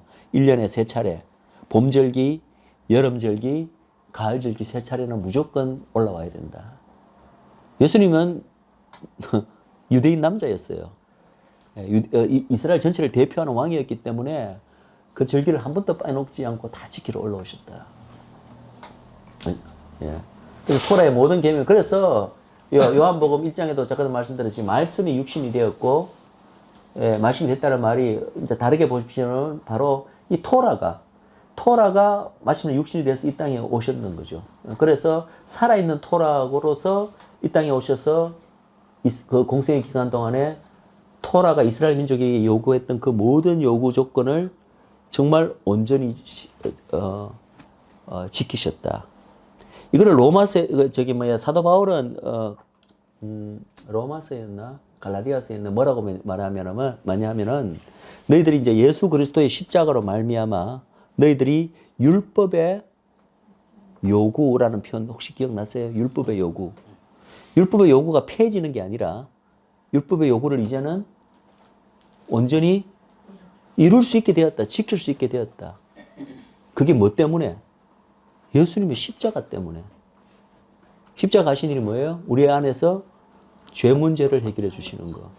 그러니까 율법의 요구가 있었는데 구약 때부터 율법의 요구를 우리는 이스라엘뿐만 아니라 모든 인간은 못 지킬 수 없는 존재였는 거예요. 왜? 죄 때문에. 그래서 예수님이 이 땅에 오셔서 십자가 사역을 이루셨기 때문에 이제는 율법의 요구를 온전히 이룰 수 있는 존재가 되었다. 율법이 잘못된 건 없다는 거죠. 율법의 요구는 거룩한 것이고 하나님의 의를 반영하는 건데 우리 인간이 죄인이었기 때문에 못 이루었는데 예수님이 그것을 이루게 하시려고 이 땅에 오셨다는 거죠. 그런데 이러한 이 예수님의 이러한 측면을 교회에서는 제대로 fully appreciation 못하고 있어요. 분명히 하나님의 말씀에 내가 율법을 폐하려 온 것이 아니라 그것을 완숙히 하려 왔다고 분명한 말씀이 있는데도 불구하고 이 말씀에 참뜻, 이 말씀이 하고 있는 그 제대로 된 웨이트를 이 말씀에 안 주는 거예요. 웨이트를. 근데 놀랍게도 교회는 아직까지 여기에 대한 인식이 부족한데 유대인들은 그것을 깨닫기 시작했어요. 무슨 말이냐면은 작년 초에 보세요. 유대인들은 특히 정통 유대인들은 예수님을 정오하고 예수님을 무슨 이방 종교의 무슨 괴수 정도로만 알고 더구나 이 신약 성경은 어땠습니까? 사단의 무슨 책인 줄 알고 아예 안 읽었다고 이야기했죠. 근데 최근에 이제 이 정통 유대인들 사이에 놀라운 일어나고 있는 변화 중에 하나가 뭐냐면 이들이 신약 성경을 읽기 시작해요. 신약 성경을 연구하기 시작한다고요. 그 동기가 뭐냐 하면은 그렇지. 저걸 알아야 나를 안다. 도대체 예수님이 그들의 메시아냐 아니냐 가지고 이제 이 크리스찬들하고 막 토론을 하는데 뭘 알아야지 예수님에 대해서. 아예 성경에서는 아무것도 아니니까 도저히 토론이 안 되는 게 그래서 저걸 알아야 지피지기변 필전에. 그래서 예수님이 메시아가 아님을 증명하기 위해서 예수님을 연구하기 시작한 거야. 연구하기 시작하는데 놀랍게도요. 우리가 알다시피 하나님의 믿음은 들음에서 나고 들음은 하나님의 말씀이라. 하나님의 말씀에는 파워가 있습니다. 그래서 어떤 목적으로 신약성경을 읽던 간에 유대인들이 신약성경을 읽다가 그냥 거기서 예수님을 만나버리는 거야. 오히려 참 놀라워요. 왜냐하면은 우리는 믿으면서도 예수님과 사랑에 진짜로 내가 예수님과 깊은 사랑에 빠졌다 이런 고백할 수 있는 사람이 참 드물잖아요. 그죠? 그런데 이 사람들은요, 신약성경 읽다가 많은 사람들이 저절로 예수님을 믿는데요. 이 사람들이 신약성경에 있는 그 예수님의 모습을 발견하면서 예수님과 너무나 깊이 사랑에 빠져버리는 거예요. 그 모습이 예수님이 신약성경에 나타나는 예수님의 모습이 너무나 매력적인 거예요. 너무나 매혹적인 거예요. 어떻게 이렇게 매력적인 사람이 있을 수 있나. 우리는 늘 읽으면서도 예수님이 그렇게 매력적인 모습을 잘 우리가 캐치를 못하는데 이 사람들은 벌써 수천 년간 그들의 메시아를 기다리는 그리고 그들의 형식적이고 막 이렇게 율법적인 그 종교 지도자들에게 질릴 대로 질린 거야. 가식적이고 위선적이고 이걸 이 사람들이 제일 잘 알아요. 그래서 그 메시아를 악망하고 있는데 신약성경을 읽어보니까 예수님의 모습이 자기들이 알고 있는 종교 지도자의 모습하고 너무나 다른 거야. 너무나 매력적인 거야. 그래서 거기서 예수님 만나서 깊은 예수님과 인격적 만남을 통해서 깊은 사랑에 빠지는 유대인들이 꽤 많은 거예요. 근데 이제 그게 중요한 게 아니라 더 중요한 사실은 이들이 신약성경을 읽으면서 예수님에 대한 근본적인 이제 아직 예수님을 인격적으로 못 만났더라도 예수님에 대해서 굉장한 근본적인 인식의 변화를 가져옵니다. 그게 어떤 일이 있었냐면 작년에 1월 달에 작년인가 재작년인가 이럴 때에 저는 이제 그 뉴스를 처음 보고 기절하는 줄 알았어요. 전 세계 유대인 랍비 50명이 모여서 인터넷에 성명을 발표했습니다. 보니까 그 50명이 이스라엘 지역에서도 정통 유대인들도 있고, 뭐 미국에서도 있고, 남미에서도 있고, 아프리카에서도 있고, 유럽에서도 전 세계 모든 지역에 있는 유대인들을 망라했어요. 근데 이들은 본래 정통 유대인이에요. 가장 예수님을 정우하고 배격했던 유대인들 50명이 모여서 어떤 성명서를 발표했냐면은, 우리는 이제 그간 이방인의 우리 이 크리스찬들을 형제라고 처음으로 형제라고 불렀어요. 형제로 인정을 안 했어요. 그들 형제들이 내미는 그 손길을 우리는 그걸 사랑의 손길로 인정하고 이제는 받아들인다. 그들이 기독교를 받아들인다는 표현이 아니에요. 그러면서 뭐라고 했냐면은 우리 소위 말하는 기독교 자체가 아직 자기들의 유대교가 틀렸다고는 말하지 않고 이 인류 구원을 위해서 하나님께서 이제 유대인들 자기들 사용하시고 유대교를 사용하시는데 이방 크리스천들 역시도 이방인들에게 이 인류 구원을 위해서 유대교와 함께 사용하시는 어떤 동반자적 어떤 종교, 동반자적 존재로 인정을 했어요. 어디서 많이 듣던 소리죠. 우리가 이제까지 공부하던 그때 뭐예요? 이스라엘과 교회가 언약의 동반자. 아직 그 정도 인식에는 못 일렀지만은 비슷한 표현이 좀 등장한 거예요. 그동안은 계속 이방 크리스찬들이 뭐 자기 너를 사랑한다, 이스라엘 사랑한다 이런 말을 안 믿고 계속 배격했는데 자기들을 어떻게든지 컨버트 시키려는 사단의 어떤 공작점으로 여기고 그것을 배격했는데 이제는 그런 이방 크리스찬들의 그 동기가 그렇게 하는 제스처가 순수한 동기로 그런 걸 사랑에 대한 동기로 걸 인정하고 하나님의 인류 구원을 위해서 유대교와 크리스찬을 같이 사용하시도록 하는 어떠한 그런 거로 인정했다는 거예요. 그것만 해도 엄청난 놀라운 변화예요. 그런데 그것보다 더 놀라운 변화는 예수님에 대한 얘기예요. 그들이 이방 크리스찬들이 믿는 예수에 대해서 우리는 다음과 같이 이야기한다. 그러면서 두 가지 자기들이 이제 발견했는데 첫째는 이 예수가 자기들이 알고 있는 어떠한 구약 시대나 지금 시대에 자기들이 존경하는 랍비보다도 더 하나님의 모세의 토라, 하나님의 말씀, 모세를 주셨던 토라를 더 굳건히 세우고 완성시키러 온 것을 저희들은 인정한다고 했어요. 신약 성경을 읽으면서 그런 이해했던 거예요. 우리는 교회는 그런 부분을 오히려 놓치고 있는데 이 사람들이 신약 공부를 하면서 말씀을 보니까 예수님이 행한 모든 행적을 보니까 이 사람들이 예수님을 배경했던 가장 큰 이유가 뭔지 아세요? 계속 그 당시 종교인들하고 막 예수님과 부닥치니까 그거만 아니까 이 사람이 이 예수란 자가 우리가 하나님 다음으로 생각하는 모세의 율법을 폐하러 온 분이네. 이것을 부정하러 온 분이네. 그렇게 오해를 한 거예요. 일단 자기 모세 율법을 지킨다는 자기 종교인들하고 그렇게 늘 충돌하고 싸우니까. 그러니까 어떻게 이 모세의 준 하나님이 모세를 주한 이 토라를 부정하는 사람이 어떻게 우리 민족에게 약속된 메시아일 수가 있는가? 절대 예수는 우리 민족의 메시아일 수가 없다라는 이유로 예수님을 그들의 메시아로 거부했는데 사실은 예수님에 대해서 오해한 거죠. 잘못한 거죠. 그런데 신약 성경을 이제 제대로 펴서 공부를 하다 보니까 예수님이 모세의 율법을 폐하기는커녕 오히려 그것을 더 누구보다도 더 굳건히 세우려 왔다라고 하는 것을 점점 우리 교회는 제대로 못 놓치고 있는 부분인데 이들은 그것을 본 거예요. 신약 성경에서 깨달은 거예요. 그래서 예수를 그런 것으로 인정을 했다. 인정하고 두 번째는 뭐냐면은 이 예수가 본래 보세요. 이방 민족들은 하나님도 모르고 하나님도 알지도 못하는 일종의 그런 버림받은 일종의 그런 우상숭배만 가득한 그런 사람들로 알았잖아. 그런데 이 예수로 말미암아 이방에서 우상을 제거하는데 이방 나라들로부터 민족들로부터 우상을 제거하는데 예수가 아주 큰 공헌을 하였다. 이 두 가지를 인정했다고요. 물론 이 두 가지 인정이 뭐 예수님을 이제는 인류의 구세주다, 자기 민족적 메시아다, 혹은 뭐 하나님의 아들이다. 우리가 알고 있는 그 수준까지의 이해 이런 건 아직 아니에요. 그렇지만 이들 민족이 이 유대 이 랍비들이 기독교와 예수님에 대해서 어떠한 태도를 가졌던가를 아는 사람인 것 같으면 이거는 믿을 수 없는, 절대 있을 수 없는 혁명적인 변화입니다. 그 변화가 지금 종교인들 사이에 일어나고 있다는 거예요. 그래서 처음에는 이걸 발의하기는 50명이 발의를 했는데 이제 그 인터넷에 그 성명을 발표하면서 밑에다 뭐라 했냐면은 전 세계 누구든지 어느 지역에 있든 랍비든지 이 성명서를 보고 여기에 동조하는 사람은 자기가 밑에 사인하라고. 그리고 인터넷에 올렸더라고요. 근데 내가 그 성명서를 알고 봤을 때는 처음에 발의한 50명 이외에 이미 100명 이름이 그 밑에 더 붙어 있더라고요. 그거로는 제가 팔로우 못 했는데. 그러니까 지금 놀라운 일들이 이스라엘 내에 특별히 이 예수님을 가장 정오하고 배격해 왔던 정통 유대교들 사이에 일어나고 있다는 거예요. 근데 지금 제가 이야기를 하는 이유는 지금 뭐 현재 이스라엘 동향을 말해주려고 하는 게 아니라 예수님이 이 땅에 오신 목적 자체에 예?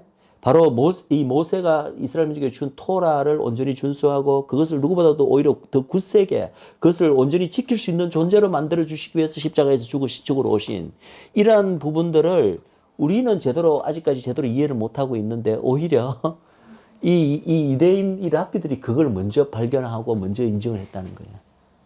그 이야기를 하러 지금 제가 이야기를 꺼낸 것입니다. 예. 자, 또 한 가지 소명입니다.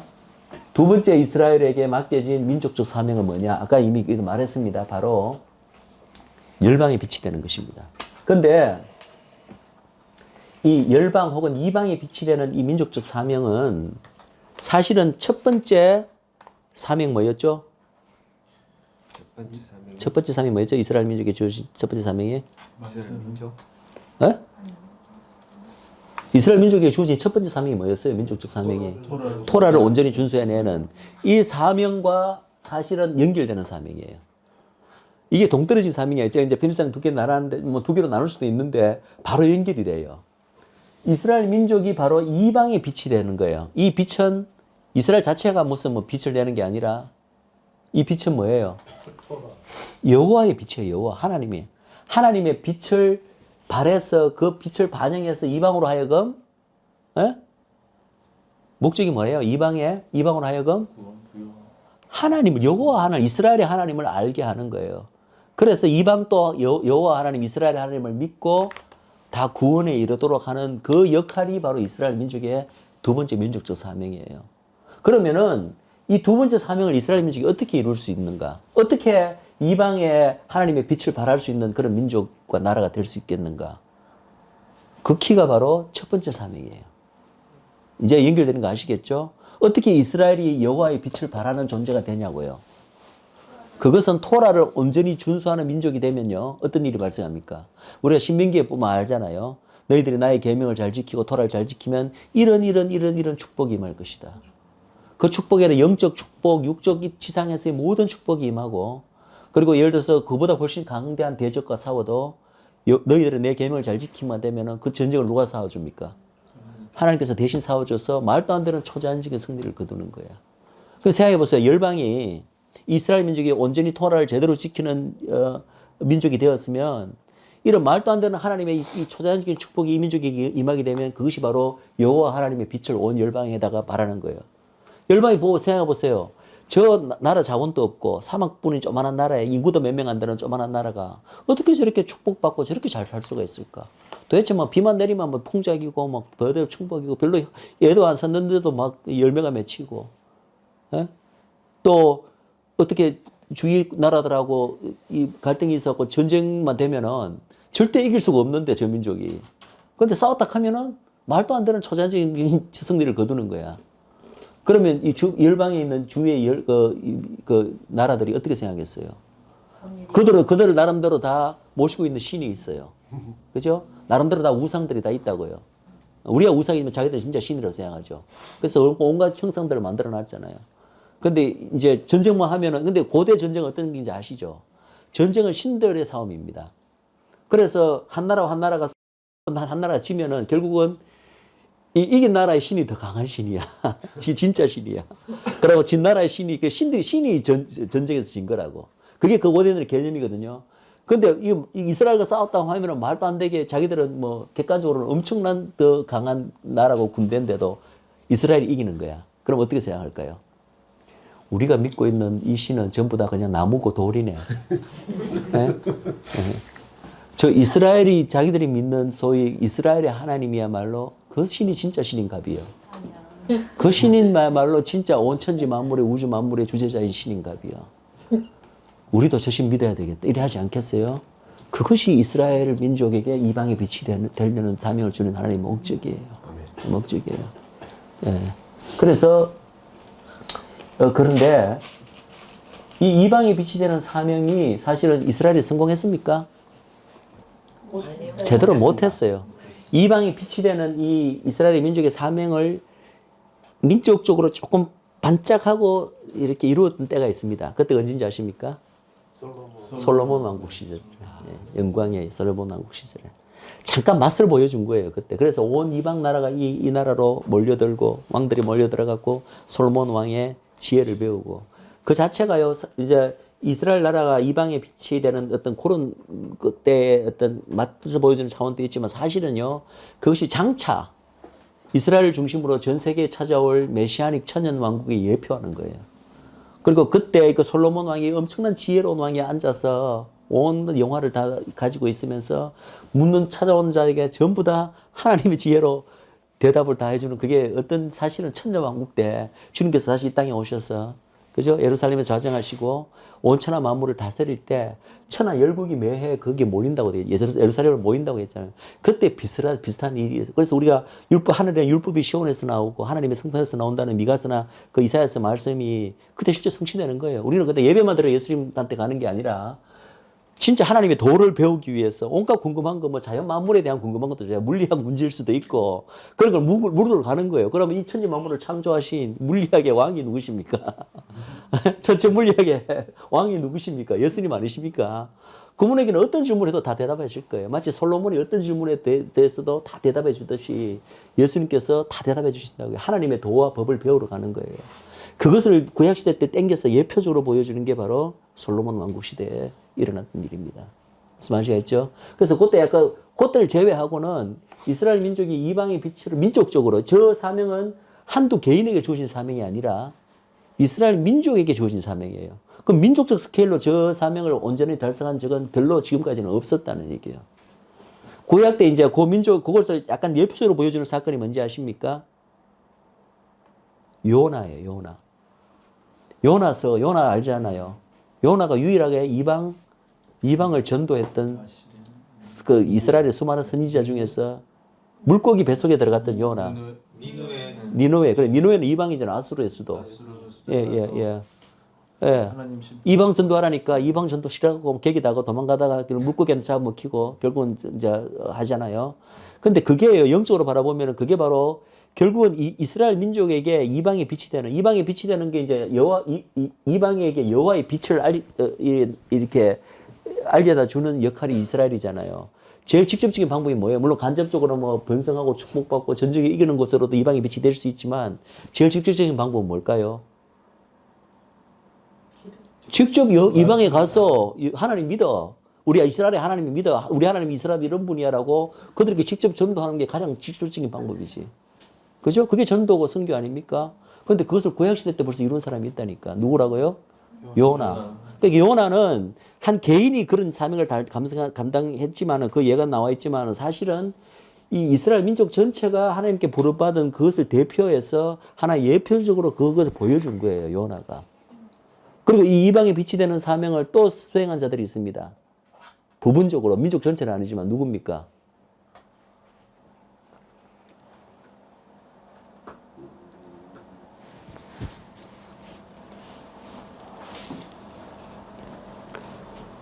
쉽게 생각하세요. 누구겠어요?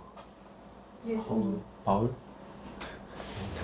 예수님의 제자들, 사도들.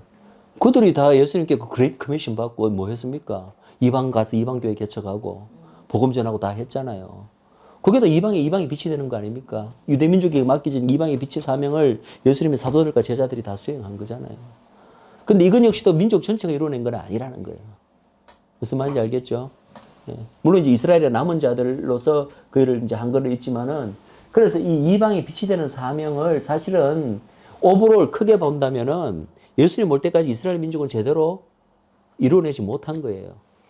그럼 하나님이 이 이스라엘 민족에 맡겨진 이 사명을 아까 토라를 실패했을 때 이스라엘 민족을 대표하는 왕이 오셔서 그것을 대표해서 대신해서 이루었잖아요. 이 사명도 마찬가지예요. 주님께서 이스라엘 민족이 민족적으로 전체적으로 수행하기를 실패한 이 사명을 그 민족을 대표해서 이 땅에 오셔서 유대인의 왕으로 오셔서 홀로 이방 전체의 빛이 되셨잖아요. 예수님께서. 그래서 유대인은 일단 거부했지만 먼저 이방으로 가셔서 혼자서 유대인 대표로 그 민족을 대표해서 혼자 먼저 이방으로 오신 거예요. 예수님께서 2000년 동안 오셔서 이방의 빛이 되셨잖아요. 예. 그것은 다른 각도로 보면 이스라엘 민족에게 맡겨진 이방의 빛의 사명을 그 민족의 왕이 그 민족을 대표해서 이루어낸 것입니다. 이해가 되시죠? 근데 이러한 개념이요, 예수님은 스스로가 이방의 빛이 되셨다. 이것은 결국은 혼자 이방의 빛이 됨으로써 중요한 것은 뭐냐면은, 요걸 제가 먼저 말씀드려야 되겠다. 지금 두 가지 이스라엘에 맡겨진, 하나님이 맡겨진 두 가지 사명을 예수님께서 그 민족을 대표해서 이룬 거 지금 계속 이야기하고 있잖아요. 그죠? 근데 이걸 아셔야 돼요. 예수님께서 이것을 대표해서 이루셨을 때 그 의미가, 그 목적이, 이 민족의 대표인 왕이 이루었기 때문에 본래 이 민족에게 맡겨진 그 사명은 대신해서 이 왕이 성취했기 때문에 이 민족은 더 이상 성취하지 않아도 되도록 면제시켜주기 위해서 그런가요? 요걸 의미를 잘 알아야 돼요. 이것을 면제시켜주기 위해서 행했다고 보는 시각이 대체신학이에요. 이게 굉장히 중요한 포인트입니다.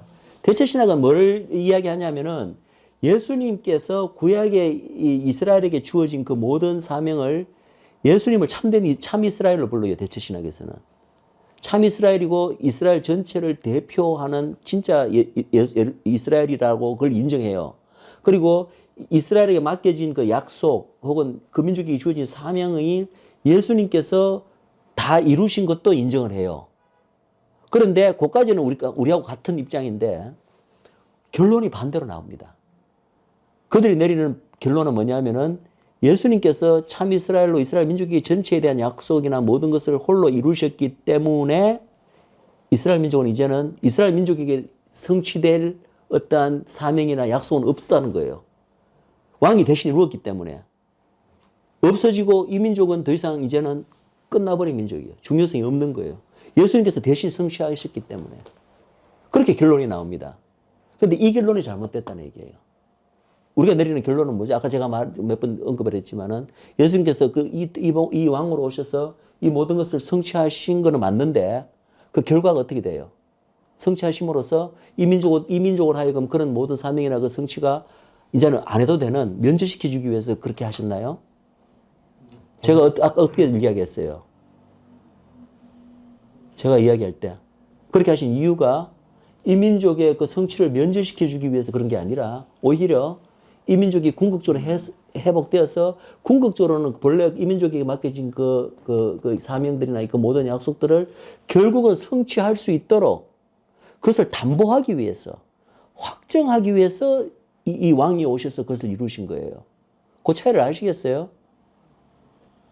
예수님이 오셔서 대표해서 성취한 것까지는 다 공통적으로 인정한 것까지 공통인데 결론이 완전히 반대 결론이 난다니까요.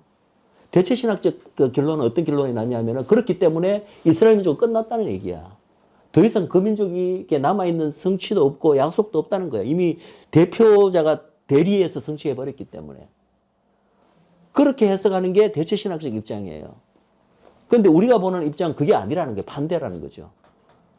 이 왕이 오셔서 그 사명이나 이 모든 것을 하신 이유가 왕이 이룬 성취 안에서, 승리 안에서 결국은 이 민족이 지금까지는 실패했지만 궁극적으로 이 민족이 회복되어서 그 민족에게 본래 맡겨졌던 사명이라든지 약속을 이 왕이 대표해서 이루었기 때문에 그 이룬 성취와 승리 안에서 이 민족 역시도 결국은 그것을 이루고 승리할 수 있는 담보의 의미로 이 왕이 미리 와서 대표해서 성취했다는 거야. 그러니까 결론이 반대 결론으로 나온 걸 아시겠죠? 그죠? 저기 예. 그렇다면요. 예. 지금 예.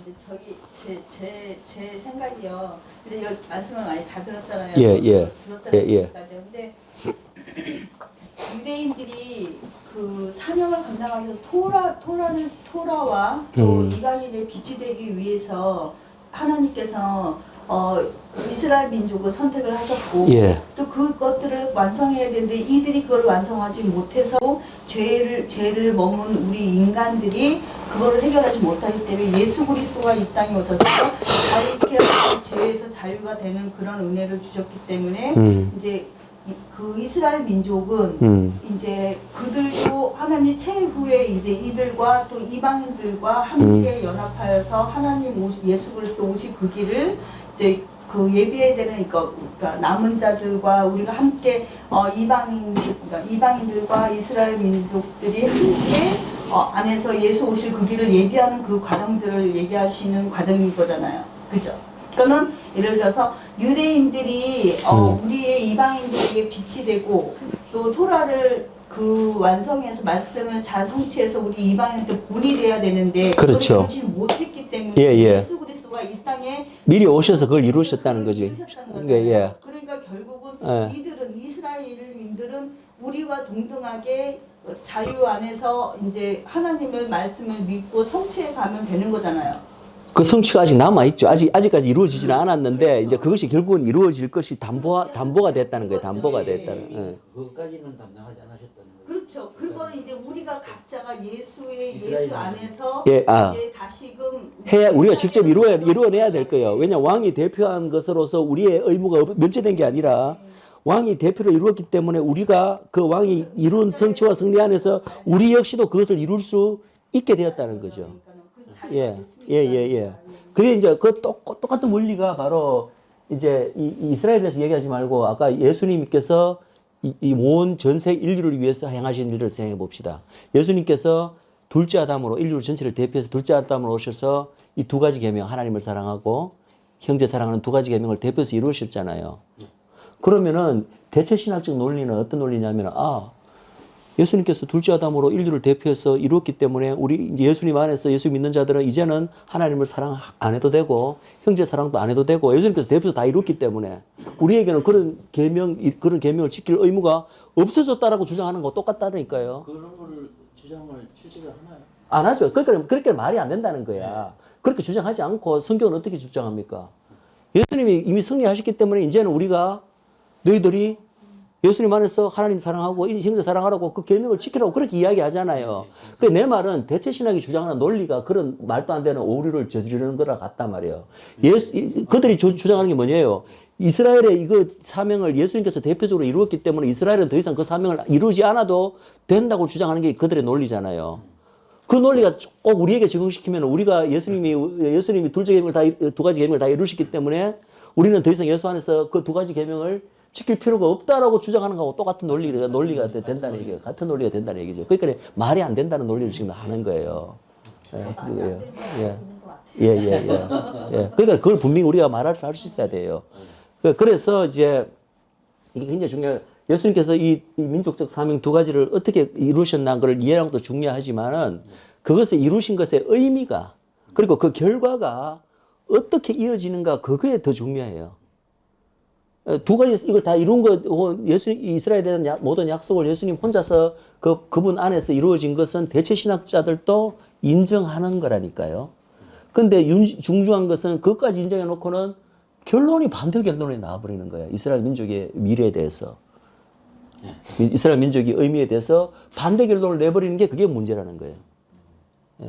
그래서 우리는 이 각각이 우선 어떤 사명을 이루신 것도 아는 것도 중요하지만 이렇게 이루신 이유가 결국은 이스라엘 민족이 회복되어서 이 예수님이 이미 거두신 승리 안에서 그들 민족도 결국 그 민족적 사명을 이루어내고 승리할 수 있게 가는 담보의 확정으로 이분이 이렇게 하셨다는 거예요. 무슨 말이겠죠? 그래서 이분이 예수님은 스스로 이방의 빛이 되셨다. 자, 이러한 예수님께서 스스로 이방의 빛이 그러니까 이스라엘이 받은 민족적 사명인데 그 사명을 본인 스스로 이방의 빛이 됐을 것을 사실은 당연히 어떻게 예수님 이방의 빛이 되시는가 십자가에 죽으신가 부활 복음을 통해서 이방의 빛이 되신 건 이거는 너무나 우리 다 아는 거니까 넘어가고 그다음 이것이 사실은 예수님 공생의 기간 동안에 이것을 사실은 예표적으로 우리에게 보여주셨어요. 뭐냐 하면은 예수님이 대부분의 공생의 사역을 어디서 하셨습니까? 갈릴리 호수 부근에서 행하시고 이거 다 압니다. 그죠? 근데 갈릴리 호수가 홀로 호수의 구약적 명칭이 뭔지 아십니까? 갈릴리 호수의 구약적 명칭. 이방의 갈릴리. 이사야서 이방의 갈릴리. 예? 그나마 이방의 갈릴리인데 갈릴리라는 그 히브리 말의 원뜻이 뭔지 아세요? 지역이라는 뜻입니다. 지역, 에어리아. 그럼 이방의 갈릴리라면은 그게 부처가 그 해석하면 무슨 됩니까? 이방 지역, 이방 땅. 즉 무슨 말이냐면 예수님의 공생의 대부분 어디서 하셨어요? 이방 땅에서 하셨다는 게 이스라엘 안에 있는 이방 땅. 즉 갈릴리 호수는 이스라엘 안에 있는 어떤 이방 땅을 예표하는 지역이에요. 그럼 예수님께서 공생의 생의 대부분을 갈릴리 주변에서 보내시다가 절기 때만 예루살렘으로서 예루살렘은 이스라엘의 가장 핵심적인 거기 때문에 그게 뭐냐면 이게 하나 예표적인 그림이라는 거예요. 무슨 말인지 알겠어요? 예수님이 이 땅에 오신 초림 사역 이후에 대부분 어디서 보내시는 거예요 지금? 이방 땅에서 보내시는 거예요. 이방의 주로서, 이방의 메시아로서, 이방의 빛으로서. 본래 이방의 빛이 되는 사명은 이스라엘이 받았는데 이스라엘은 아직까지도 그 사명을 제대로 수행 못 하시고 계세요. 그러면 이 이스라엘의 왕이 되신 예수님께서 오셔서 홀로 이방 땅에 먼저 오신 거예요, 지금. 이스라엘 민족을 대표해서.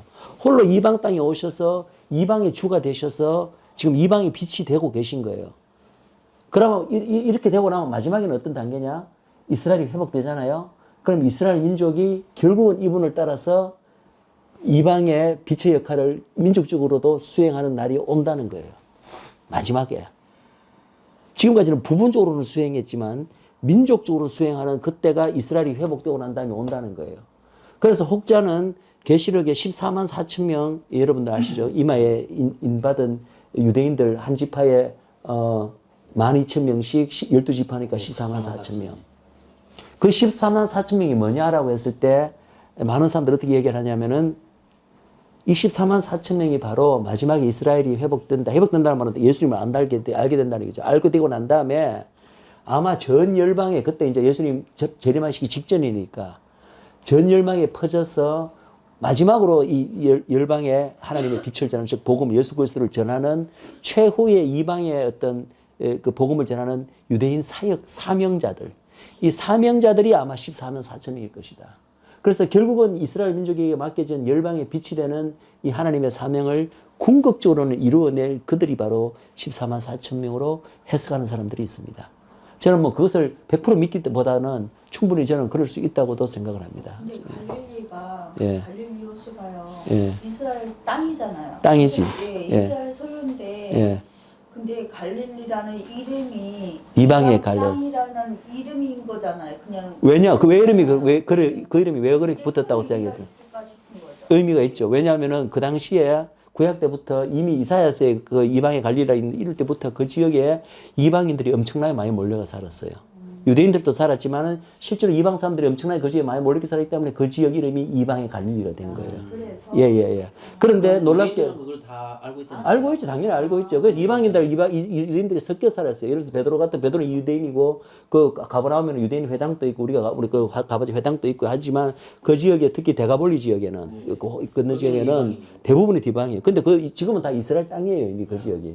이방인들이 많이 모여 살았기 때문에 그 지역을 이방 지역, 이방의 갈릴리라 불렀고 실제로 예수님께서 고주에서 다 사역하셨다. 그래서 저는 그것의 의미를 저는 이제 예수님의 장차 이제 이방의 주로서 이방의 빛으로 이스라엘보다 먼저 가서 그것을 되실 것에 대한 예표적 그림으로 공생애 때 그걸 미리 이렇게 보여주셨다고 이제 보는 거죠. 예. 그게 그냥 그것을 얘기로는 음. 예수님이 그 갈릴리 지방에서 사역을 하시고 음. 이렇게 설파를 하셔서 이방에 거기 있던 이방 애들이 다 자기 나라 뭐 애굽 자기 나라로 돌아가서 벌써 그럴 수도 있죠. 그렇죠.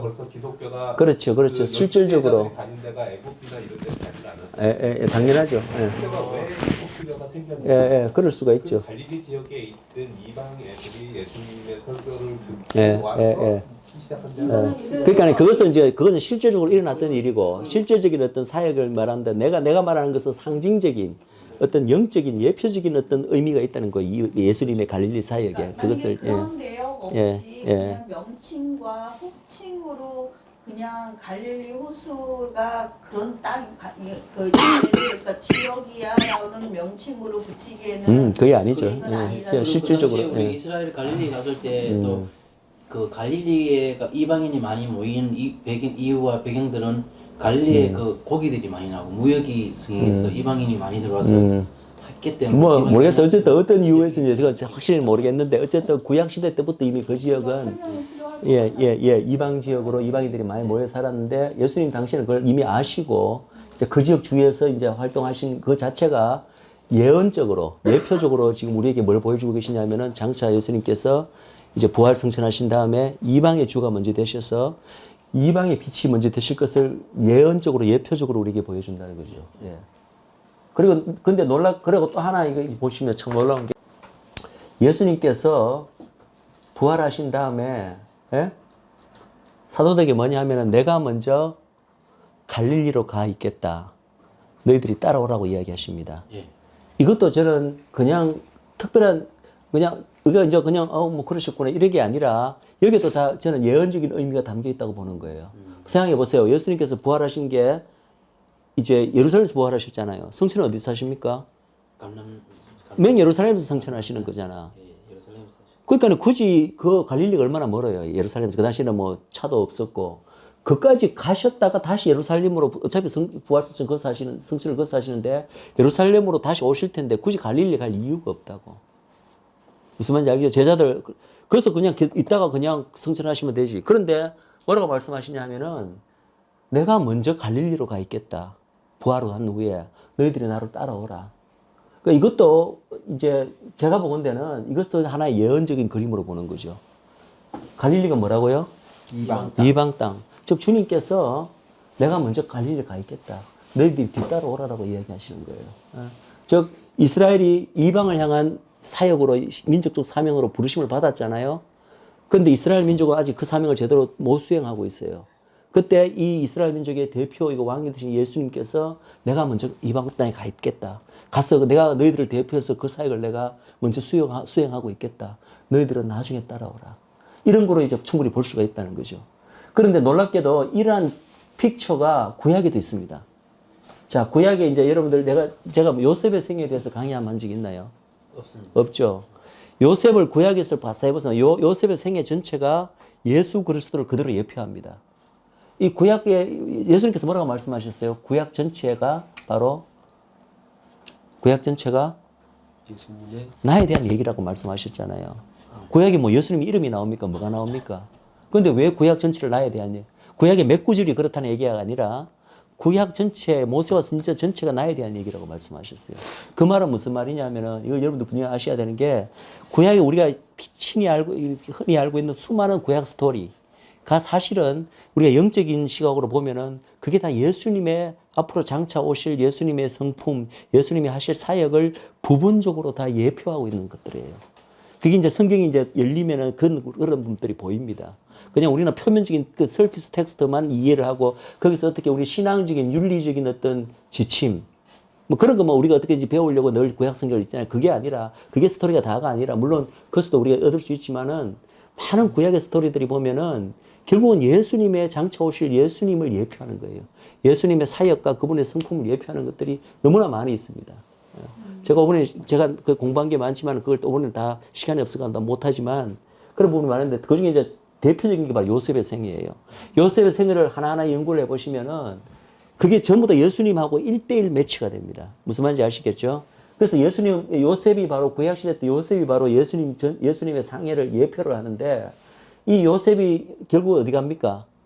형제들에게 배반당해서 어디로 팔려갑니까? 애굽으로 팔려가죠. 애굽은 뭐를 상징하겠어요? 이방을 상징합니다. 요셉은 예수님이고 그를 배반한 형제들은 바로 예수님을 거부한 이스라엘을 상징하는 거예요. 그래서 이분이 결국은 유대인의 왕으로서 예수님께서 형제들에게 거부당해서 어디로 먼저 가십니까? 이방으로 먼저 애굽으로 먼저 가는 거예요. 거기서 어떻게 됩니까? 애굽의 총리가 되잖아요. 그래서 최고로 높은 자, 바로는 성부 하나님을 예표하는 것이고 그 이상으로 가장 높은 위치에 오르게 되잖아요. 이방의 주가 되는 거예요. 그럴 때 이제 마지막에 어떻게 됩니까? 이 요셉의 형제들이 큰 기근을 만나서 예, 큰 기근을 만나서 그게 바로 마지막 때 이스라엘에 찾아오는 마지막 대환란이에요. 그 환란 관계 그게 반드시 있어야 되는 거예요. 그때 이들은 마침내 이제 이방 땅으로 오게 되는 거죠. 오게 되어서 거기서 결국 누구를 만납니까? 요셉을 만나는 거죠. 즉 마지막 환란 상황에서 이스라엘 민족의 회복이 있고 마침내 그들의 민족적 메시아 초림에는 몰라봤던 예수님을 재림 때 마침내 만나게 되는 그 상황이 바로 이 형제들이 이 예굽 땅에서 요셉과 재회하는 그 중에 구절 하나하나를 이제 뜯어가 보시면 기가 막힙니다. 소름이 온몸에 전율이 올 정도입니다. 그만큼 이제 이 모든 것이 예표적인데 여기도 그 그림이 분명히 나와 있다면서요. 요셉이 결국은 형제들에게 거부당해서 어디로 먼저 옵니까? 예? 야곱과 그 식솔들은 이스라엘을 의미합니다. 오기 전에 먼저 애굽으로 내려가서 애굽의 이방의 주가 되는 거죠. 열방의 빛이 되는 사명. 이 그림이 벌써 구약에 있었고 그것이 실제로 예수님 공생애에도 이 갈릴리 호수 주변에서 그분이 역사하심으로 그리고 내가 부활한 후에 내가 먼저 갈릴리 가 있겠다. 너희들은 나중에 따라오라라고 한 그 모양새에서 이런 것들이 다 그냥 겹겹이 그냥 여기에 예표적으로 들어가 있는 거예요. 그렇다면은 그 창세기부터 예. 그러면 이루어지는 예수님의 모든 흔적과 이루어질 일들을 미리 예표하시고 창세기부터 하셨고 예. 또 이스라엘 민족이 예. 이루지 못할 이방인들의 빛이 되어야 될 일들을 이루었기 때문에 예수님이 그 예표로 이루실 것을 창세기 전에 말씀하셨고 또 이후로 갈릴리에서의 모든 역사들이 사역들을 그렇게 하셨다라는 걸 보이시는 거죠. 그렇죠. 그래서 구약 전체가 요셉의 생애뿐만 아니라 전체가 예수님 이야기고 이제 우리가 예수님을 우리가 먼저 완전히 알아야 되죠. 예수님에 대한 사역을 다 이해해야 되고 그런 시각으로 구약을 봐서 보면은 그것이 이제 다 열리기 시작하는데 재밌는 것 놀라운 분명히 알아야 되는 것은 예수님뿐만 아니라 구약의 스토리에 등장하는 항상 어떤 배우가 주역 배우가 하나가 있는데 최고의 주역 배우는 당연히 예수님이고 또 하나 주역 배우가 있다는 거예요. 누군지 아십니까? 이스라엘 민족. 그것이 구약 곳곳에 이스라엘 민족이 어떤 역할을 하게 될 것인가가 예표적인 그림으로 hun대 들어가 있습니다. 그래서 그것이 다 갖추어졌을 때 온전한 이해가 되는 거예요. 제가 이번에 이제 혹시 시간이 있으면 끝나고 요셉의 생애까지 강의할 시간이 있을지는 모르겠지만 룻기를 제가 하기를 원하는데 룻기에도 가장 주 플레이어 연극의 한편의 연극이라면 주 플레이어는 누구죠? 룻이 바로 누구를 상징합니까? 이방 교회를 상징하고 그다음에 보아스는 예수님을 상징하고 또 센트럴 피거하는 누가 있어요? 나오미는 누구를 상징합니까? 이스라엘. 낡아버린 늙어가 힘이 없는 이스라엘을 상징합니다. 그래서 이 루키 스토리 자체가 마지막 때 특별히 더 렐러번트한데 마지막 때에 예수님과 교회와 이스라엘의 그 삼각관계, 역동관계를 놀랍도록 예표적으로 보여주는 그림이 바로 루키입니다. 그래서 제가 혹시 시간이 이거 마치고 난 다음에 시간 되면 룻기는 그냥 한 시간 반 하면 제가 강의를 할 수 있을 것 같으니까 그걸 강의하기를 원합니다. 자, 일단 오늘은 여기까지만 하겠습니다. 그래서 지금까지 한 게 뭐냐면은 예수님이 유대인들의 왕으로 오셨다고 그게 가장 어떤 중요한 사역이고 타이틀인 것처럼 이제 성경은 그렇게 말하고 있는데 우리는 이제 알고 싶은 거죠. 도대체 유대인들의 왕으로서 주님께서 오신 목적이 뭐며 와서 행하신 일이 뭐냐라고 했을 때 크게 두 가지 중에 한 가지를 제가 말씀드렸어요. 크게 두 가지 중에 한 가지가 바로 이스라엘의 민족적 사명을 그 민족의 왕으로 오셔서 대표적으로 이루셨다. 그리고 이루신 이유는 목적은 이 민족으로 하여금 그 사명을 더 이상 성취 안 해도 돼. 면제시켜주기 위함이 아니라 반대라 이야기했죠. 궁극적으로 이 민족이 회복되어서 궁극적으로는 이 민족이 그 사명을 성취해내실 것을 그들 민족의 왕으로서 미리 담보하고 확정하기 위해서 오셨다는 거죠. 이게 제일 중요한 포인트입니다. 그러면 이 예수님께서 대신 이루신 그 민족적 사명이 다시 크게 두 가지가 있는데 두 가지가 하나가 첫 번째가 토라를 온전히 지켜내는 것, 두 번째는 이방의 빛이 되는 것. 그리고 이방의 빛이 되는 이 두 번째 사명은 첫 번째 사명과 바로 연결되어 있다. 토라를 온전히 지킬 때 그렇게 될 수 있으니까. 여기까지였습니다. 그리고 또 하나 이제 유대인의 왕으로서 이 민족을 위해서 행한 큰 하나의 또 주제가 이제 다음 시간에 할게요. 그거는 바로 새 언약의 성취입니다. 새 언약의 성취와 새 언약의 성취라기보다는 새 언약의 성취는 아직 남아 있고 특별히 초림으로 오셔서 행하신 가장 중요한 게 뭐냐면은 새 언약의 중보가 되셨다. 새 언약의 중보가 되셨다. 그리고 궁극적인 새 언약의 성취는 재림 때 이루어집니다. 그 부분을 이제 다음 시간에 하겠습니다. 새 언약과 관련한 부분을. 자, 오늘 여기까지 마치죠. 예.